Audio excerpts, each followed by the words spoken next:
Hello friends, आप सबका स्वागत है मेरे इस चैनल फिजिक्स और मैथ्स बाबा में। जैसा कि मैंने आपको ग्रुप पे बताया भी था कि हम जो इस लेक्चर सीरीज में बात करने वाले हैं वो 11th क्लास के मैथमेटिक्स के टॉपिक्स के बारे में बात करने वाले हैं। तो उसी की सीरीज़ के अंदर जो हमारा पहला टॉपिक रहेगा वो आज रहेगा सेट्स यानी समुच्चय। This is the most easiest topic of the whole syllabus. पूरे सिलेबस का सबसे ईजी टॉपिक है ये और पहला चैप्टर है। किसी भी बुक को आप उठा लीजिए, चाहे वो स्टेट बोर्ड हो, सीबीएसई हो या फिर कोई और दूसरी बुक हो, ठीक है। तो उसी सीरीज़ के अंदर जो हमारा आज पहला टॉपिक है, जो सेट्स हम स्टार्ट करने वाले हैं, उससे पहले मैं आपको कुछ बेसिक बातें बता दूं। जैसे कि अगर आपको कोई भी प्रॉब्लम आती है तो आप कमेंट कर दीजिए या ग्रुप है उस पर जाके आप पोस्ट कर दीजिए कोई भी क्वेश्चन अगर आपको नहीं आ रहा है तो। दूसरी चीज़, इस लेक्चर के अंदर हम हिंदी और इंग्लिश दोनों में पढ़ेंगे। मेरा मेन फोकस इंग्लिश ही रहेगा। मैं हिंदी के अंदर आपको टर्म बताता रहूँगा, बट ऑल्दो मैं बोल हिंदी में रहा हूँ लेकिन फिर भी मैं ज़्यादा इंग्लिश ही प्रेफर कर रहा हूँ।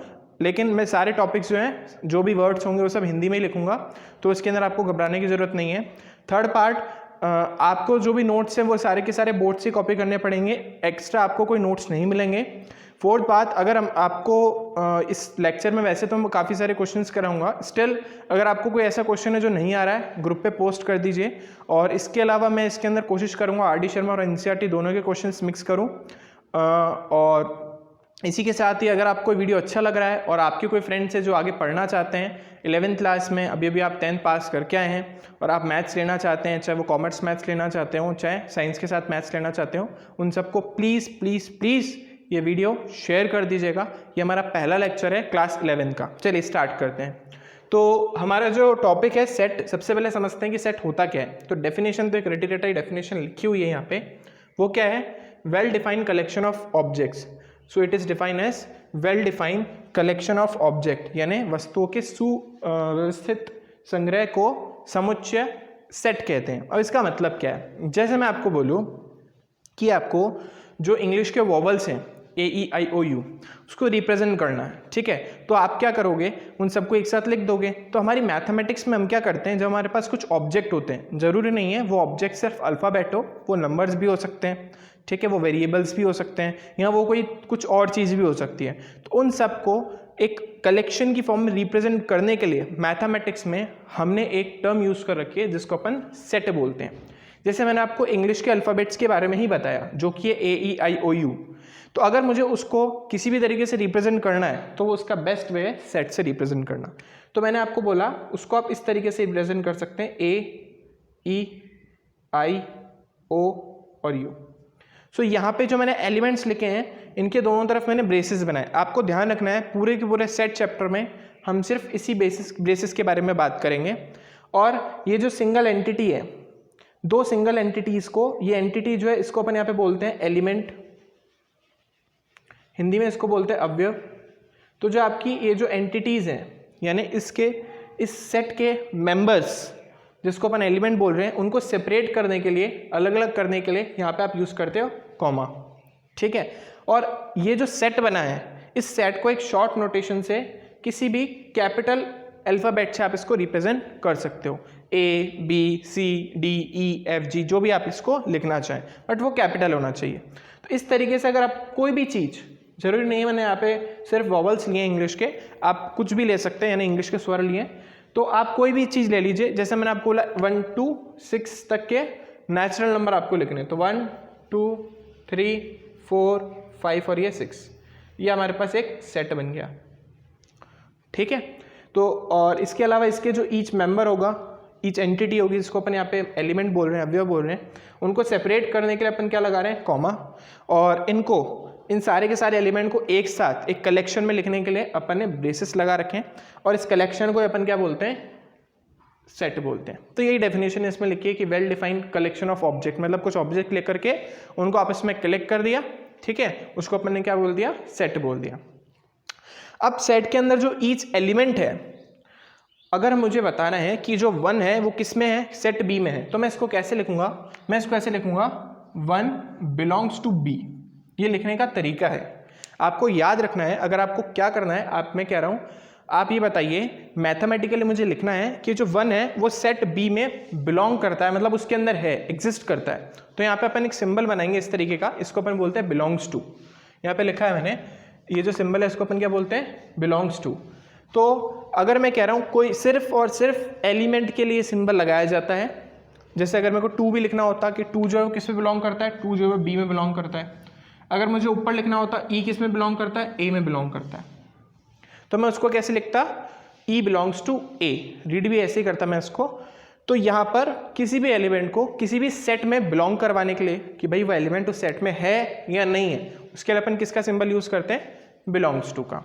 अब अगर मैं आपसे पूछूं क्या 6 सेट ए में बिलोंग करता है, आप बोलोगे नहीं, तो आप इसको मैथमेटिकली कैसे लिखोगे, 6 डज नॉट बिलोंग्स टू ए, या 6 नॉट बिलोंग्स टू ए। तो नॉट बिलोंग्स टू के लिए जो सिंबल होता है कुछ नहीं, आपको जैसे आप इक्वालिटी के अंदर इक्वल बताते थे और नॉट इक्वल्स टू के लिए उसको कट कर देते थे, वैसे ही अगर बिलोंग्स टू है तो बिलोंग्स टू लगाना है, अगर बिलोंग नहीं करता है तो वो नॉट बिलोंग्स टू हो जाएगा। तो यहाँ तक आई थिंक सो आपको बात क्लियर हो गई होगी कि सेट क्या होता है, सेट के एलिमेंट्स क्या होते हैं, और किसी भी एलिमेंट को किसी भी सेट से एसोसिएटेड कराने के लिए, बताने के लिए कि भाई वो एलिमेंट, वो अवयव उस सेट या समुच्चय में है, इसके लिए अपन बिलोंग्स टू, अगर नहीं है तो नॉट बिलोंग्स टू का यूज़ करते हैं। ब्रेसेस उनको बंद करने के लिए एलिमेंट्स को, और सेपरेट करने के लिए कॉमा, और सेट को डिफाइन करने के लिए कोई ना कोई एक कैपिटल अल्फ़ाबेट का अपन को यहाँ पे यूज़ करना है। अब ये जो मैंने यहाँ पर कुछ शॉर्ट नोटेशंस लिखे हैं, ये आपको मैथमेटिक्स में इसी तरीके से लर्न करने हैं। आपको ऐसे ही इसको रटना है कि हमारा जो नेचुरल नंबर होगा उसको अपन यहाँ पे कैपिटल एन से लिखेंगे। नेचुरल नंबर आई थिंक से पता होगा, प्राकृत संख्या जो 1 से स्टार्ट होती है, 1 2 3 4 और इन्फाइनाइट तक जाती है। होल नंबर या पूर्ण संख्या है जो 0 से स्टार्ट हो रही है। इंटीजर्स आपको पता है 0 +-1 +-2 एंड सो ऑन, वही जो आपकी नंबर लाइन होती थी बचपन में मैथ्स में जो पढ़ते थे आप लोग 10 तक, 0 1 2 इस तरीके से -1 -2, ये सब क्या है, इंटीजर्स है। इंटीजर को यहाँ पे अपन जो रिप्रेजेंट करेंगे, देखिए नेचुरल के लिए n स्टार्ट हो रहा है, होल के लिए w स्टार्ट हो रहा है, लेकिन इंटीजर्स के लिए जो अपन सिंबल यहाँ पे यूज करते हैं वो होता है z। ये z बनाया मैंने, 2 नहीं बनाया, सॉरी ये z बनाया मैंने, कोई काटा वाटा नहीं है। एक्चुअली जब अपन मैथमेटिक्स में 2 और z लिखते हैं तो थोड़ा कन्फ्यूजन होता है, कई लोग 2 को ऐसे लिख देते हैं या फिर यूँ लिख देते हैं, तो ये कुछ z जैसा लगने लग जाता है। तो z को और इसको डिफरेंशिएट करने के लिए हम एक कट लगा देते हैं। जितने भी मैथमेटिक्स के अच्छे जो ऑथर होंगे, अच्छे टीचर्स होंगे, उस तरीके से कट करेंगे, तो आपको घबराने की ज़रूरत नहीं है। z लिखना तो z लिखिए, तो ये सिर्फ z है। तो इंटीजर्स के लिए z होगा, प्लस माइनस जो भी होते हैं। इसके अलावा रेशनल नंबर जो होते हैं आपके, पता होगा ना, जिसको अपन p/q के फॉर्म में लिखते हैं, where q does not belongs to 0, q 0 में नहीं होना, q 0 नहीं होना चाहिए। और जो आपका रेशनल नंबर आपको पता है, जैसे 2/5 3/5 फर्स्ट चैप्टर 10th का जो होता था। इसके अलावा सारे रियल नंबर, ये सारे के सारे जो नंबर हैं उस, अब देखिए रेशनल नंबर के अलावा इरेशनल नंबर भी होते हैं, उन सबको मिलाकर के जो आपको नंबर मिलेंगे सबके सब क्या होंगे, रियल नंबर्स होंगे, ठीक है। और c is a complex number, इसके बारे में अपन बाद में डिस्कस करेंगे कि क्या होता है क्या नहीं होता। हाल ही फिलहाल के लिए आपको नेचुरल नंबर पता है, होल नंबर पता है, इंटीजर पता है, रेशनल नंबर पता है, रियल नंबर पता है और कॉम्प्लेक्स नंबर। डायग्राम भी तो कुछ ऐसे ही बनता है। सबसे पहले हमारे पास नेचुरल नंबर होते हैं, नेचुरल नंबर के अंदर 0 ऐड कर दो, होल नंबर बन जाते हैं। उसके अंदर प्लस माइनस वाले भी ऐड कर दो तो वो आपके इंटीजर्स बन जाते हैं। उसके अंदर आपके जो रेशियो वाले नंबर हैं, बटे बटे वाले जो होते हैं, यानी आपके जो परिमेय संख्या उसको इंक्लूड कर दो तो वो उसके अंदर आ जाता है। उसके बाद में रियल नंबर और लास्ट में आपका ये जो आपका कॉम्प्लेक्स नंबर है c, वो आ जाता है, ठीक है। सो ये आपने बचपन में पढ़ा भी होगा नंबर सिस्टम के अंदर, तो उसी के अंदर आता है। बस यहाँ पे आपको सिंबल लर्न करने हैं इसके, बस ये मेन चीज़ है। अब इसमें से बाकी सब आपको पता है, जो चीज़ आपको नहीं पता वो है आपका कॉम्प्लेक्स नंबर। देखिए मैथमेटिक्स में कई जगह अपन ऐसी जगह फंस जाते हैं जहाँ पे नंबर जो है वो रियल नहीं रहते, इमेजिनरी रहते हैं। जैसे फॉर एग्जांपल अगर मैं आपसे √-2 की वैल्यू पूछूं, आपने कभी नंबर ना तो सुना है ना ही इसके बारे में आपको पता है। तो मैथमेटिक्स में √-1 को अपन ने इमेजिनरी नंबर मान लिया और उसको एक सिंबल बोलते हैं आयोटा। इसका वैसे एग्जैक्ट सिंबल कुछ इस तरीके से होता है, इसको आयोटा बोलते हैं। तो मैथमेटिक्स में जहाँ पर भी आपको √-1 लिखना हो वहाँ पे आप लिख सकते हैं आयोटा, जिसकी वैल्यू किसकी इक्वल होती है √-1। तो जब आप रियल नंबर और इमेजिनरी नंबर दोनों को आपस में मिक्स कर देते हैं तो जो नंबर आपको मिलता है उसको बोलते हैं कॉम्प्लेक्स नंबर। पूरा चैप्टर है, डिटेल में डिस्कस करेंगे। अभी मैं आपको समझाने की कोशिश कर रहा हूँ। जैसे 2 एक रियल नंबर है, लेकिन अगर मैंने लिख दिया 2 आयोटा, अच्छा 2 आयोटा का क्या मतलब है, ये किसके इक्वल है, 2 इंटू रूट माइनस का 1। ये किसके इक्वल है, 2 इंटू रूट में माइनस का 1। ये आप ऐसे समझ सकते हैं, इसको अपन क्या लिखते हैं, रूट में माइनस का 4 लिख सकते हैं ना, 4 बाहर आ गया, रूट 1 अंदर रह गया। इसके बीच में प्लस माइनस कुछ भी लगाओ, इस तरीके का जो नंबर होता है इसको अपन क्या बोलते हैं, कॉम्प्लेक्स नंबर, जिसका एक पार्ट तो जो होता है वो कौन सा होता है, रियल नंबर, और एक जो पार्ट होता है वो कौन सा होता है, इमेजिनरी नंबर। तो जब आप रियल नंबर और इमेजिनरी नंबर को एक साथ कंबाइन कर देते हैं प्लस माइनस से, तो इस टाइप के नंबर्स को अपन बोलते हैं कॉम्प्लेक्स नंबर। ज़्यादा डिटेल में अपन उसी चैप्टर में पढ़ेंगे जहाँ पे ये आएगा। अब बात करते हैं कि इन सेट को किस किस तरीके से रिप्रेजेंट कर सकते हैं। तो सेट को 2 तरीके से रिप्रेजेंट किया जा सकता है। फर्स्ट जो हमारी फॉर्म है वो बहुत सिंपल फॉर्म है, वो हमारी रोस्टर फॉर्म या टेबुलर फॉर्म, जो अभी मैंने आपको बताई। और नेक्स्ट है हमारे पास set builder form. Roster form को हिंदी के अंदर रोस्टर या फिर सारणी रूप भी बोलते हैं, और आपका जो सेट बिल्डर फॉर्म है वो नियम रूप इसका नाम है, बट आप इंग्लिश में ज़्यादा नेम लर्न करेंगे तो ज़्यादा ईजी है ये। तो जो आपका रोस्टर फॉर्म है वो मैं आपको ऑलरेडी बता चुका हूँ। जैसे मुझे इंग्लिश के वॉवल्स लिखने हैं तो मैं रोस्टर फॉर्म में उसका लिखूँगा A, E, I, O और U। जैसे मुझे लिखना है 32 का, 32 से कौन कौन से नंबर डिवाइड हो जाते हैं, ठीक है। तो 32 से कौन कौन से नंबर डिवाइड हो जाते हैं, 32 से 2, 4 भी हो जाता है, ठीक है। इसके फैक्टर कर लेंगे तो भी पता पड़ जाएगा, 8 होता है, 16 होता है और 32 होता है, और कुछ बच गया क्या। तो ये सारे नंबर वो हैं जो इससे डिवाइड हो जाते हैं ईजिली, ठीक है। तो इसका जो सेट है, ये सेट लेट्स से इसको B बोल देते हैं। तो ये सब क्या, कौन सी फॉर्म है, ये सारी फॉर्म है हमारी रोस्टर फॉर्म।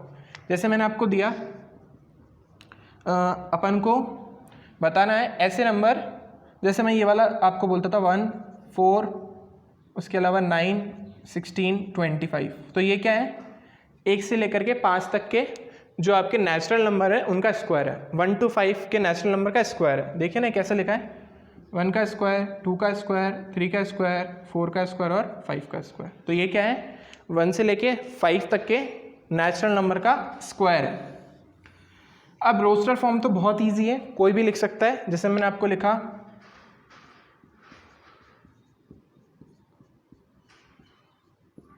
तो ये सब क्या है, कंप्यूटर का जितने भी हमने अल्फ़ाबेट्स थे उसको एक सेट में लिख दिया। तो ये क्या हो गया, हमारे पास एक रोस्टर फॉर्म में एक सेट बन गया। ये तो कोई भी इजीली लिख लेता है। मेन जो हमको चीज़ लिखना सीखनी है उसमें वो है सेट बिल्डर फॉर्म। तो सेट बिल्डर फॉर्म में हम किसी भी चीज़ को लिखने के लिए क्या यूज़ करते हैं मैं आपको बता देता हूँ। सेट बिल्डर फॉर्म में किसी भी चीज़ को हम इस तरीके से लिखते हैं।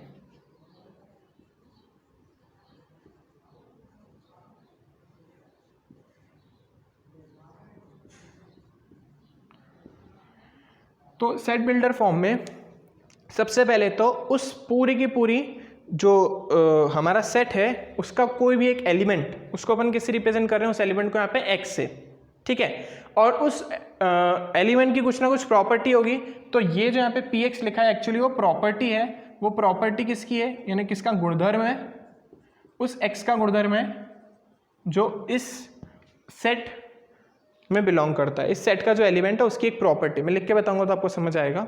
ये जो बीच में मैंने लाइन बनाई है, लाइन भी बना सकते हैं, इस तरीके की डॉट बना सकते हैं। इसको अपन बोलते हैं such that, this is called such that. Short में ST लिख देते हैं कहीं जगह, उसका मतलब ये होता है such that.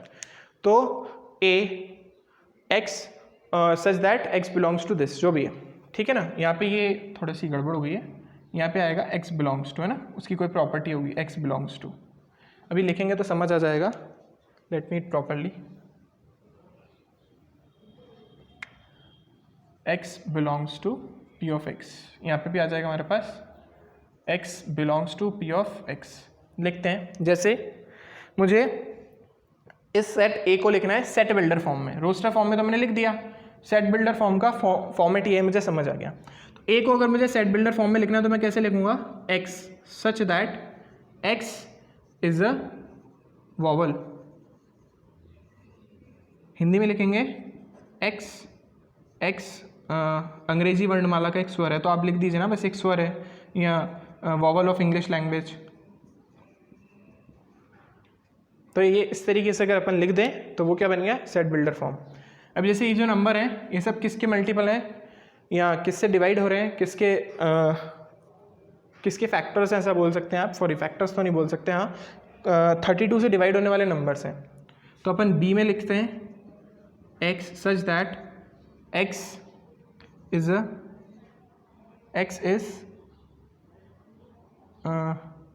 Perfect factor of 32 या x डिवाइडेड बाय 32, कुछ भी लिख दीजिए, कोई इशू नहीं है। ऐसे हिंदी में लिख देंगे अगर x जो है वो 32 से डिवाइड होता है। तो इस टाइप के तो बहुत इजी होते हैं। अब ज़रा इस c पे आते हैं।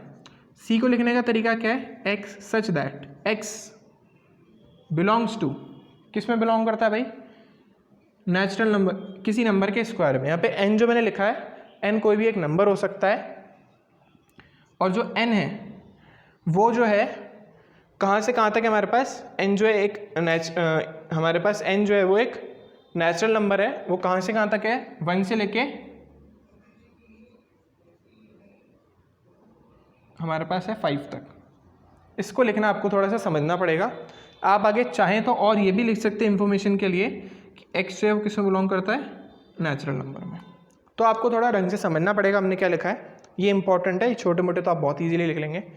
मैंने क्या लिखा है, सारे स्क्वायर थे, मुझे देखते ही समझ आ गया कि भाई सबके सब क्या हैं, स्क्वायर हैं, और जो स्क्वायर है वो 1 से लेके 5 तक के हैं, और ये जो सारे नंबर है वो कैसे नंबर है, नेचुरल नंबर है, प्राकृत संख्याएं थी। तो मैंने यही लिखा है x such that x belong to n square, x जो है किस में बिलोंग करता है, n स्क्वायर में, और n क्या है, खुद एक नेचुरल नंबर है जिसकी वैल्यू 1 से लेके 5 तक लिमिटेड है, ना तो इससे ज़्यादा है ना तो इससे कम है। आई थिंक सो ये सिंबल आपको पता होगा, लेस देन इक्वल्स टू, इसका मतलब है वो नंबर भी उस, मतलब जैसे मैंने यहाँ पे कोई क्वांटिटी लिखी है p और q, तो जो p है वो q से छोटा भी हो सकता है और उसके बराबर भी हो सकता है। तो यहाँ पे जो n है वो 1 और 1 से बड़ा हो सकता है, 1 से बड़ा 1 2 3 4 कुछ भी हो सकता है, 5 6, और यहाँ पे अपन बोल रहे हैं n जो है वो 5 के इक्वल और उससे छोटा है। n जो है वो 1 से बड़ा हो गया, 1 2 3 4 5 6 7 8, लेकिन वो 5 से छोटा होना चाहिए और 5 के इक्वल भी। तो 5 से कम पे आ जाइए, 5 को भी ले लीजिए। तो अपन क्या लिखेंगे, ये इसका मतलब क्या हो गया, n 1 2 3 4 5 हो सकता है। अगर आप ये नहीं लिखना चाहते थे तो आप इसको कैसे लिखते हैं, n जो है वो, अब देखिए यहाँ पे मैं फिर 0 इंक्लूड नहीं कर पाता क्योंकि हमने नेचुरल नंबर बोल दिया। तो अगर मेरे को लिखना था तो मैं ऐसे भी लिख सकता था, n की वैल्यू 1 से स्टार्ट हो गई और वो 6 से कम है, इसमें 6 इंक्लूडेड नहीं है। आई थिंक सो आपको ये सिंबल पता होगा, इनइक्वालिटी में आता है क्लास 10th के अंदर। अगर नहीं आता तो इसका मतलब है, इस इक्वालिटी का मतलब है कि ये नंबर इंक्लूडेड है, यानी 1 इसके अंदर आएगा। लेकिन अगर मैंने नीचे कोई सिंबल नहीं बनाया, इसका मतलब वो नंबर इंक्लूडेड नहीं है, मतलब मैं इसमें 6 नहीं ले सकता। 1 तो ले सकता हूँ लेकिन 6 नहीं ले सकता। तो n की वैल्यू 1 से 6 के बीच में है, जहाँ पे 6 तो इंक्लूडेड है लेकिन 1 तो इंक्लूडेड है लेकिन 6 इंक्लूडेड नहीं है। तो उसको अपन क्या लिखेंगे, 1 2 3 4 5। जैसे मैंने यहाँ पे 5 इंक्लूड कर दिया तो मैं यहाँ तक क्या बोल सकता हूँ, 1 2 3 4 और 5 भी इंक्लूडेड और 1 भी इंक्लूडेड है। जहाँ पे इक्वलिटी का साइन आ जाए तो वो नंबर भी इंक्लूडेड होता है, जहाँ इक्वलिटी का साइन नहीं आता वहाँ पे वो नंबर इंक्लूडेड नहीं होता। बस आपको इतनी बात याद रखनी है, ठीक है। बाकी लेस देन और ग्रेटर देन के साइन का मतलब तो पता होगा कि जो n है वो 1 से बड़ा होना चाहिए और 1 के बराबर होना चाहिए, उसके इक्वल भी। तो 1 और उससे बड़ा, 5 और उससे छोटा। अगर मैं यहाँ पे 5 को हटा देता, इसका मतलब 5 इसमें इंक्लूडेड नहीं, यानी मैंने 1 से 4 तक की, 1 से लेके 4 तक के नंबर की बात करी है। और n किस में बिलोंग करता है, नेचुरल नंबर कि नहीं नेचुरल नंबर में, ठीक है। ऐसे अगर आपको d को लिखना है तो d को आप क्या लिखोगे, d को आप लिखोगे x such that x is a alphabet of computer, ठीक है। x क्या है, x कंप्यूटर का एक अक्षर है, हिंदी में ऐसा लिखेंगे x कंप्यूटर का एक अक्षर है, और इंग्लिश में x is an alphabet of, n आएगा, x is an alphabet of computer, ठीक है। अब कुछ अच्छे से एग्जाम्पल देखते हैं। अगर आपको ये चीज़ समझ आई तो आगे की भी धीरे धीरे आएगी। देखिए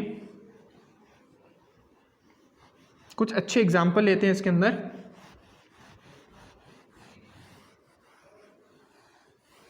ये हम सब सेट बिल्डर फॉर्म पढ़ रहे हैं क्योंकि आपके पास एग्जाम में रोस्टर फॉर्म लिखी होगी और आपको उसकी सेट बिल्डर फॉर्म लिखनी होगी, या सेट बिल्डर फॉर्म दे रखी होगी, रोस्टर फॉर्म लिखनी होगी। जैसे मुझे लिखना है, एक सेट दिया मैंने आपको A, वो लिखा है 1 8 27 64। तो आपको क्लियरली दिख रहा होगा, पहचानने में आ गया होगा कि क्यूब है, ये 1 का क्यूब है, ये 2 का क्यूब है, ये 3 का क्यूब और ये 4 का क्यूब है। तो इसका सेट बिल्डर फॉर्म मुझे लिखना है, तो मैं क्या लिखूंगा, x सच दैट, रीड भी ऐसे करेंगे ना, x such that x belongs to n cube. n की वैल्यू कहाँ से कहाँ तक है, ये इसको सेपरेट करने के लिए लगाया है, सिर्फ सेपरेटर है, सेमीकोलन है ना, ये सेपरेट करने के लिए लगाया होगा। तो एलिमेंट को सेपरेट करने के लिए कॉमा, और इस तरीके की एंटिटीज ये अलग अलग, इनको चीज़ों को अलग अलग करना हो तो अपन सेमीकोलन लगा देते हैं। तो x belong to n cube, n की वैल्यू कहाँ से कहाँ तक है, इस बार 1 से लेकर के सिर्फ 4 तक, 1 2 3 और 4 तक ही तो है, तो n की वैल्यू 1 से लेके 4 तक। और n चाहो तो लिख दीजिए आप, नहीं लिखेंगे तो भी कोई इशू नहीं होगा कि वो नेचुरल नंबर में बिलोंग करता है। ठीक है, तो इस सेट को लिखने का ये तरीका हमारा हो गया। एक दो और अच्छे एग्जाम्पल्स देखते हैं। जैसे मैंने लिखा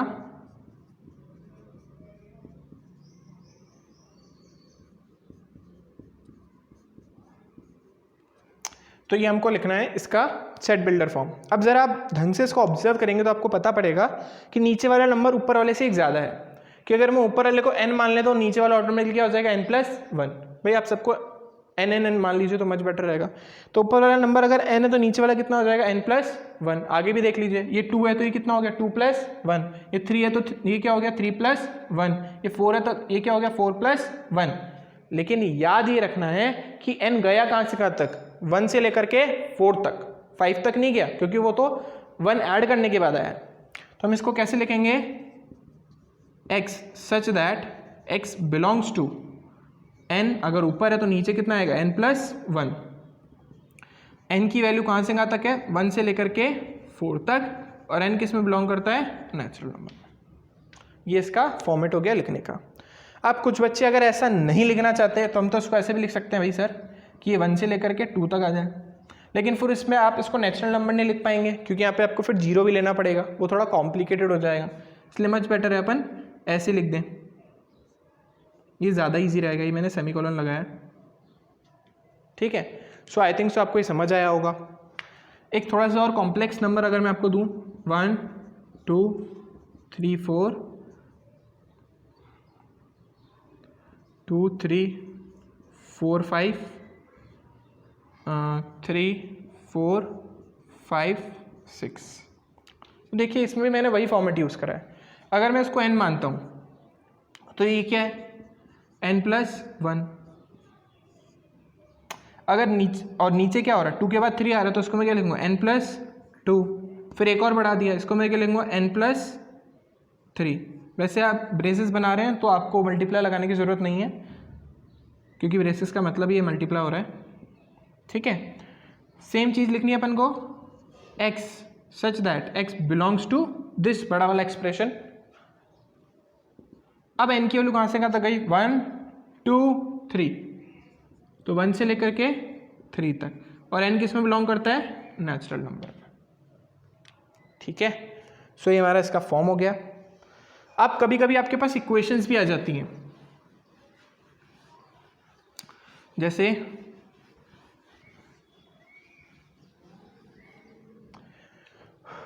मैंने आपको दिया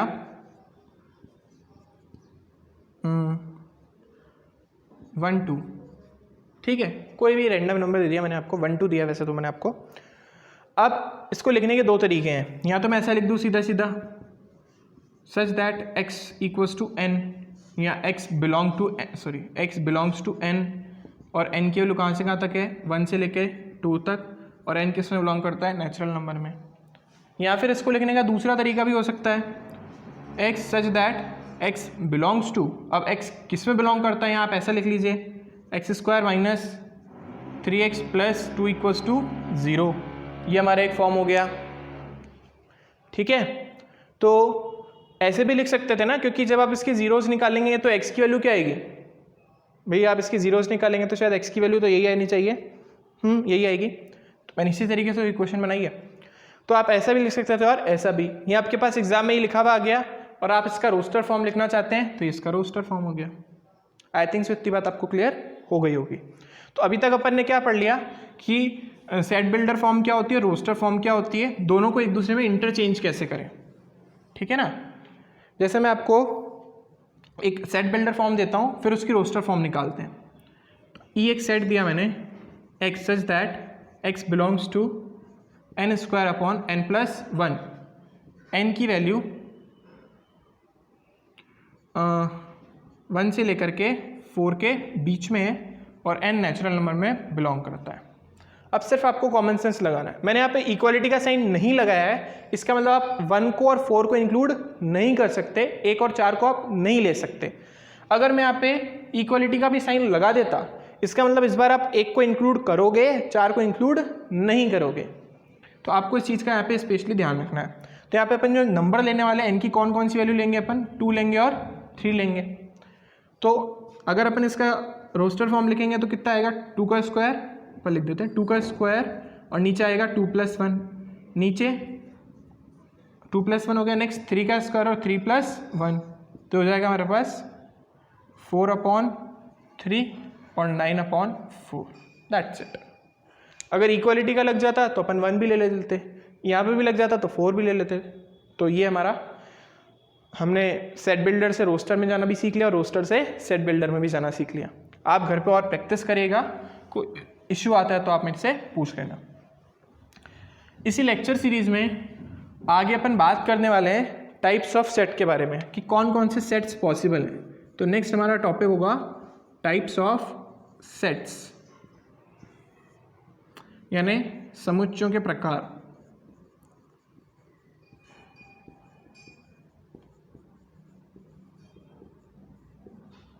इसमें पहला सेट जो हम पहला लेने वाले हैं वो है ज़ीरो या फिर नल सेट। कई जगह इसको वाइड सेट भी लिखा होता है, वाइड खाली ब्लैंक। हिंदी में इसको अपन बोलेंगे शून्य या रिक्त समुच्चय, ठीक है। शून्य या फिर रिक्त समुच्चय क्या होता है, ऐसे सेट्स जिसके अंदर नंबर ऑफ एलिमेंट कितने हो, 0, मतलब उसमें कोई भी एलिमेंट एग्जिस्ट नहीं करता हो। ऐसे सेट्स जिसमें नंबर ऑफ एलिमेंट 0। अच्छा, इससे पहले मैं आपको बता दूं, अगर मुझे किसी भी सेट में नंबर ऑफ एलिमेंट को डिफाइन करना है, जैसे मैंने आपको एक सेट दिया, साइड में हम एक छोटी सी बात लिख रहे हैं, यहाँ पे लिख देते हैं, नोट करके number of element in any set, यानी किसी भी समुच्चय में अवयवों की संख्या, उसको अपन कैसे लिखते हैं, n × a, या फिर वो लिख सकते हैं o × a सेट है। इस तरीके से अपन दोनों में से कुछ भी लिख सकते हैं। Number of element in any set, इसको अपन बोलते हैं ऑर्डर ऑफ सेट। दो चीज़ें हैं इसको लिखने की। अगर मैं बोलूँ किसी सेट में नंबर ऑफ एलिमेंट पता करिए, तो मैं आपसे पूछ रहा हूँ कि उसका ऑर्डर क्या है, ठीक है। तो उसको अपन लिख सकते हैं n ऑफ a या फिर o ऑफ a, ठीक है भाई। जैसे मैंने आपको एक सेट दिया 1 2 0 5 6, तो अगर मैं n ऑफ a पूछता हूँ आपसे, तो 1 2 3 4 5, तो इसके नंबर ऑफ एलिमेंट कितने हो गए, 5 हो गए, ठीक है। इसको अपन एक नाम और बोलते हैं ऑर्डर ऑफ सेट, ठीक है। तो यहाँ तक ये चीज़ आपको समझ आ गई होगी, n ऑफ a या फिर o ऑफ a का मतलब क्या होता है, ऑर्डर ऑफ सेट या फिर number of element of set a, ठीक है। ओके, हिंदी में अवयवों की संख्या और यहाँ पे ऑर्डर ऑफ सेट मतलब वही है। तो अब देखते हैं यहाँ पे कि जीरो या नल सेट का मतलब क्या है, जिसमें मैं आपको बोलूँ कि ऐसा एक सेट जिसके अंदर एलिमेंट या फिर उसका ऑर्डर जो है वो कितना हो जाए हमारे पास, 0। एक ऐसा सेट जिसमें ऑर्डर या फिर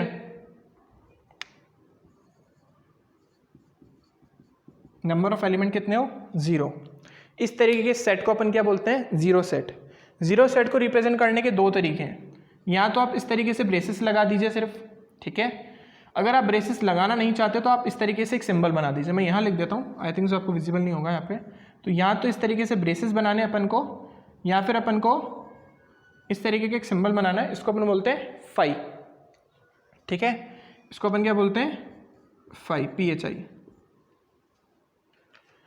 ध्यान रखना है दोनों एक साथ कभी नहीं करना है। अगर मैं ऐसा लिख दूं तो ये गलत है, ये एक नल सेट नहीं है। क्यों? क्योंकि ब्रेसेस के अंदर जो भी सब लिखा है वो सब एलिमेंट का पार्ट है, तो इसके अंदर एक ना एक एलिमेंट तो है, और वो एलिमेंट कौन है, खुद फाई। तो जब अभी आपको नल सेट को डिफाइन करना है तो आप ब्रेसेस बनाएंगे या फिर लिखेंगे फाई, ठीक है। इसका एक एग्जाम्पल देख लेते हैं। जैसे मैंने आपको बोला, आपको एक सेट लिखना था x such that x is less than n and x is greater than x is less than 5 and x is greater than 10, और लिख लीजिए पहले x belong to natural number.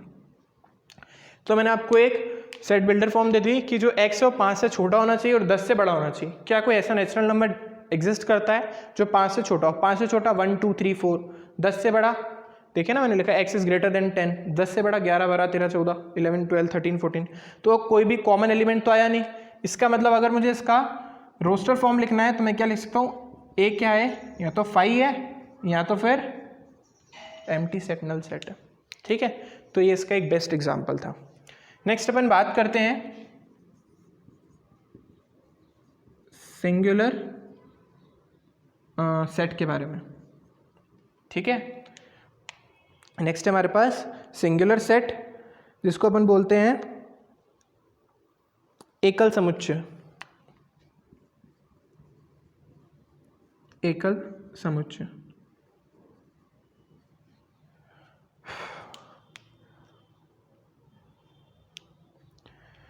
तो सिंगुलर सेट का मतलब ही समझ आ रहा है। एकल समुच्चय मतलब एक ऐसा सेट जिसमें नंबर ऑफ एलिमेंट एग्जैक्टली कितने हो, 1।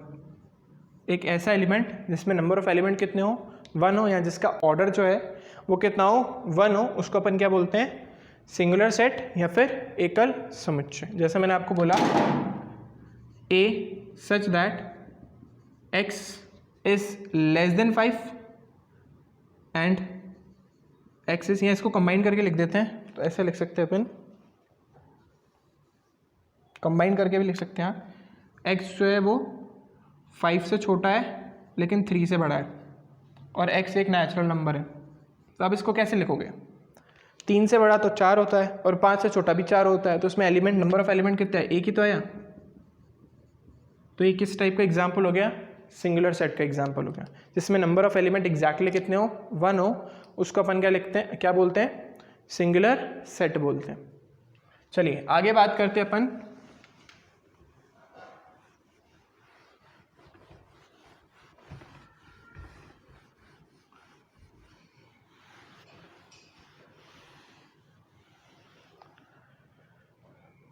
नेक्स्ट। हमारे पास थर्ड हो जाएगा फाइनाइट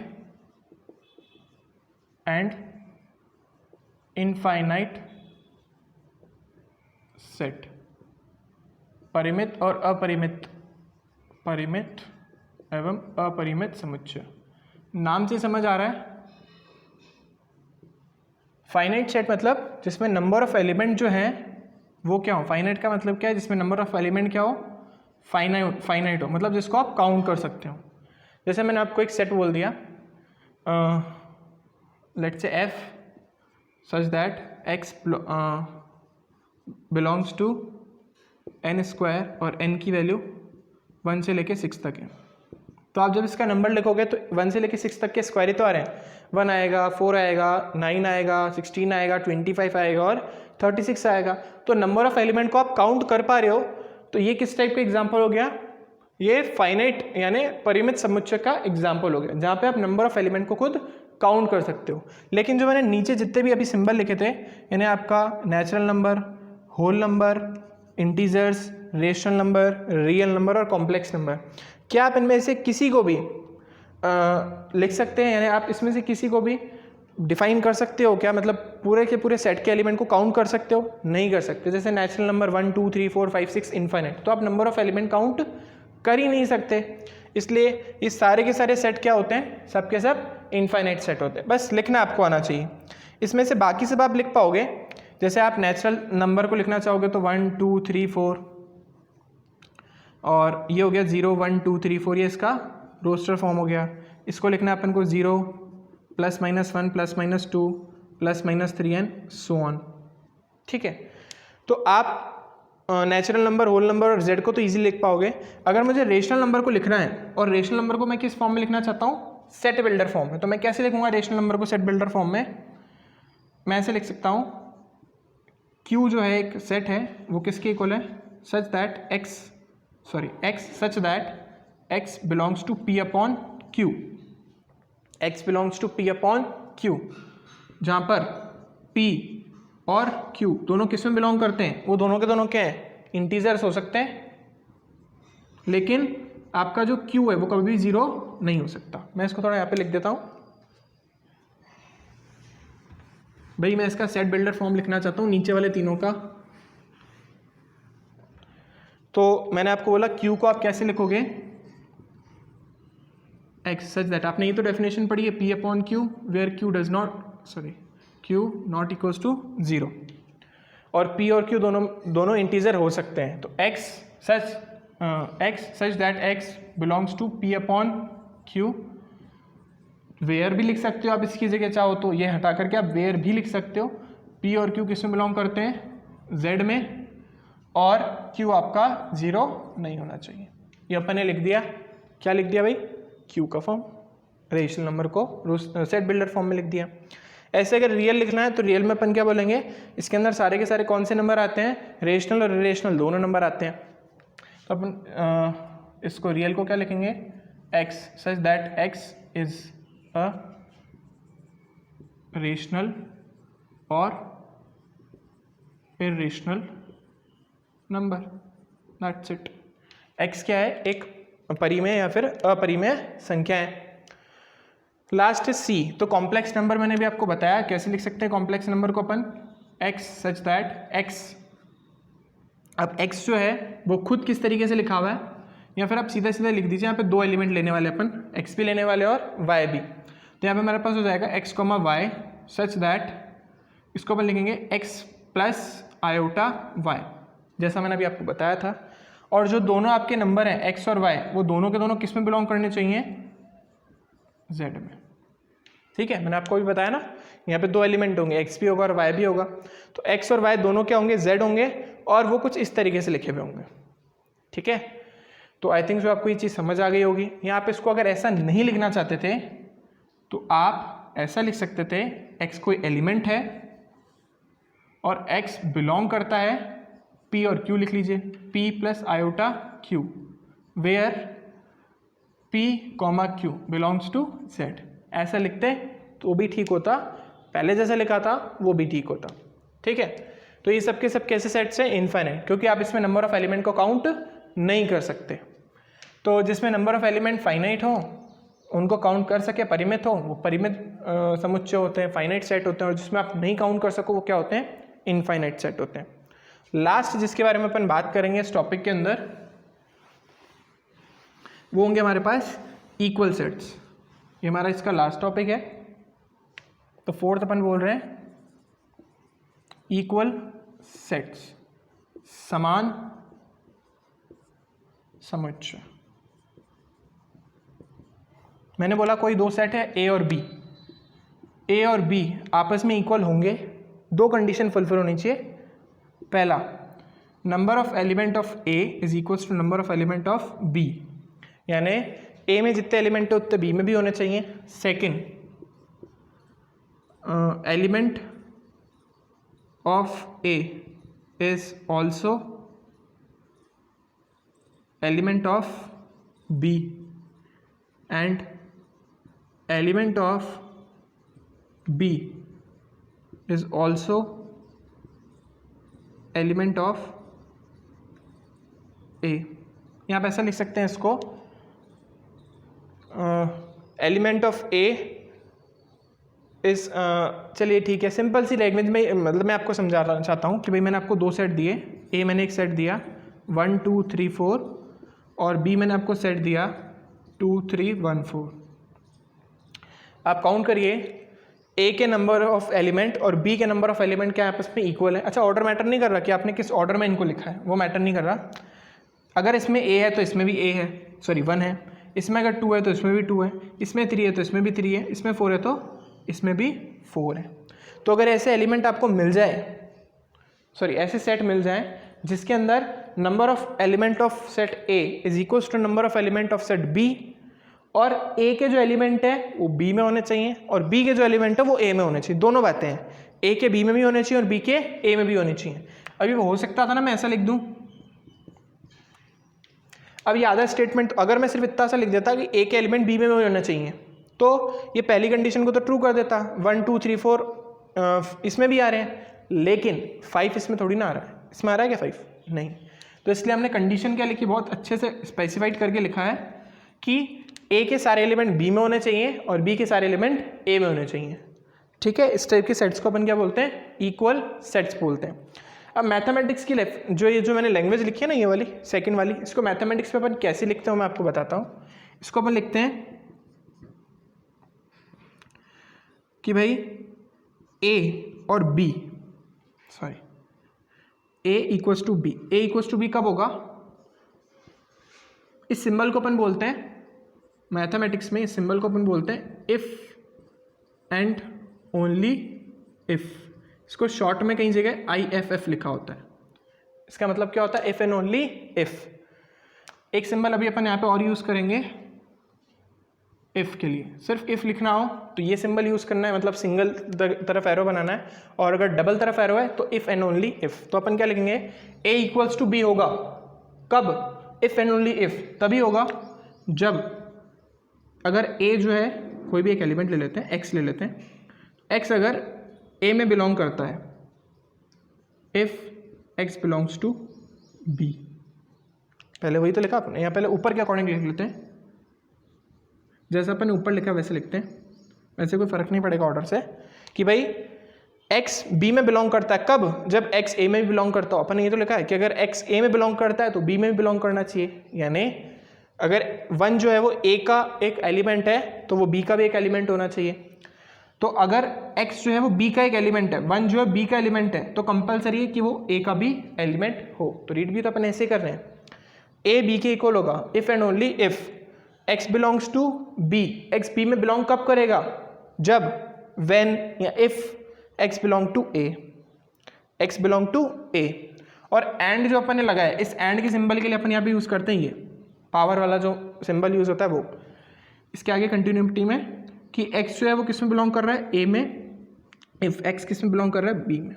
तो अपन पीछे से रीड करना है, अगर x में a में बिलोंग कर रहा है तो x b में बिलोंग करेगा, ये तो लिखा अपन ने। x अगर b में बिलोंग कर रहा है कब, जब x को a में बिलोंग करना पड़ेगा। x a में बिलोंग कर रहा है कब, जब x b में बिलोंग करेगा।